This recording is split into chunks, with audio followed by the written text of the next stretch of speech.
नमस्कार आप सबको। आज हम बात करेंगे पूर्व जन्म के संस्कारों के बारे में। पूर्व जन्म के संस्कार, इसको आप कैसे समझेंगे?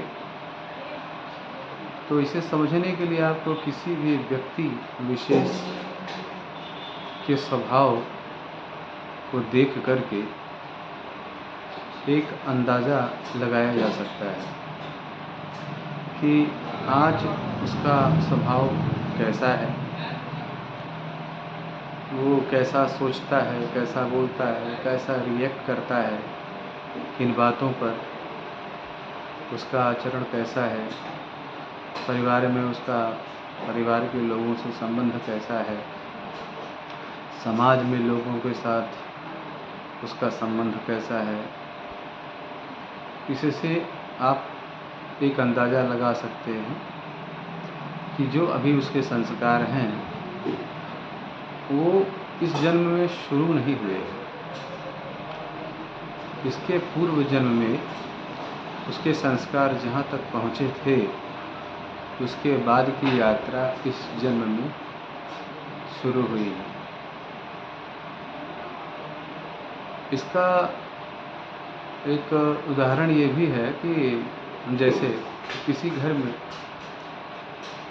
2 बच्चे जन्म लेते हैं, 3 बच्चे जन्म लेते हैं, माता पिता तो वही हैं, लेकिन सबके संस्कारों में अंतर है। जब माता पिता वही हैं तो संस्कार वही क्यों नहीं, सोच वैसी ही क्यों नहीं है?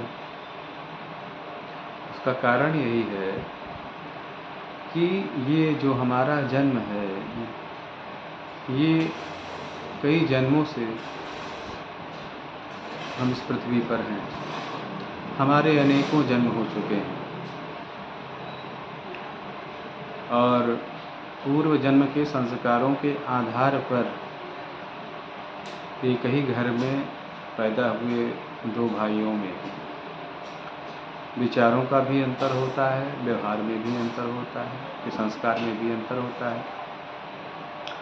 तो जो जहाँ तक सीख करके जैसे परिवार से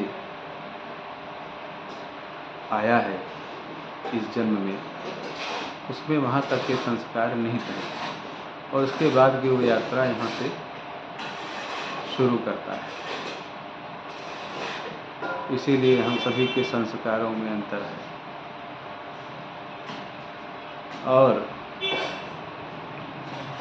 इस जन्म में जो कुछ भी हम सीखते हैं, कुछ अच्छा कुछ बुरा, और फाइनली जब हम इस जीवन को छोड़ेंगे तो हमारे विचार तब तक जैसे बन चुके होंगे, अच्छे या बुरे। हो सकता है कि हम पैदा हुए तो हमारे संस्कार कुछ और थे, सीखते सीखते चीज़ें बढ़ी, कुछ अच्छी बातें भी समझ में आई, भगवान की भक्ति भी समझ में आई,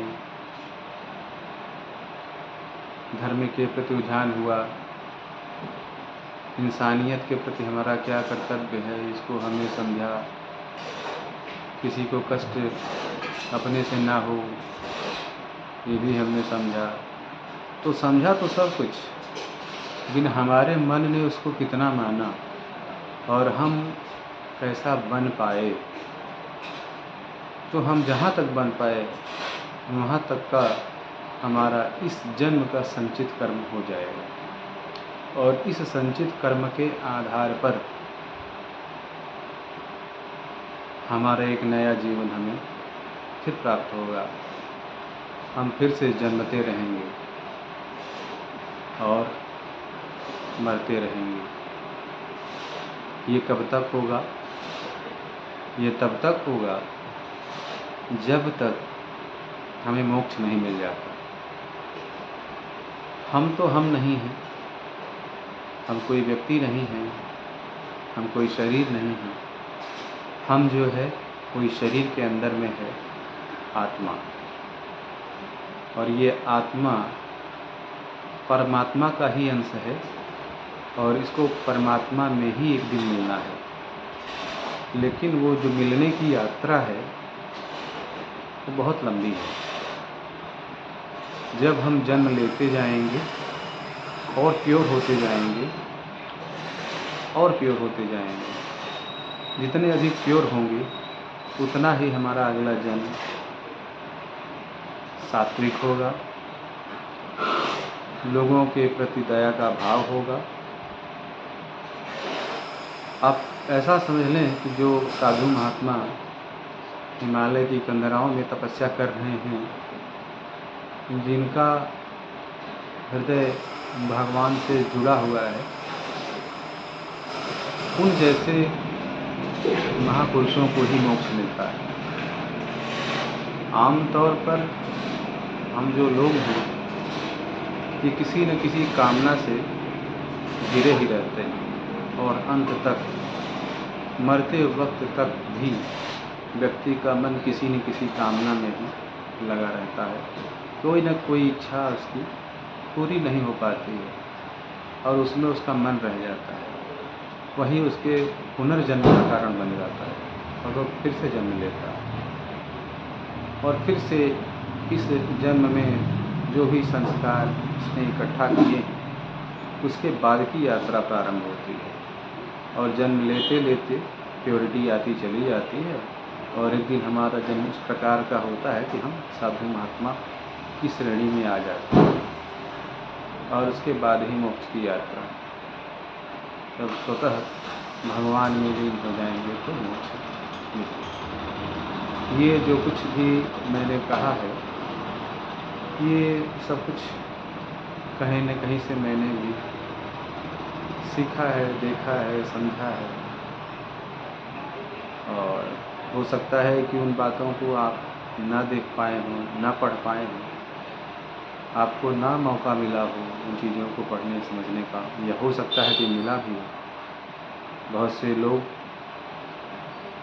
मुझसे बहुत ज़्यादा बातें, बहुत सी ज़्यादा चीज़ें इस विषय में अवश्य जानते हैं।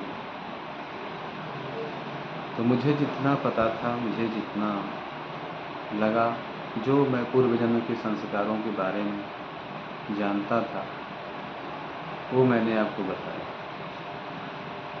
आशा है कि कुछ नया आपको मिला होगा। फिर मिलेंगे, किसी नए विषय पर बात करेंगे। आज के लिए इतना ही। आप सबको धन्यवाद।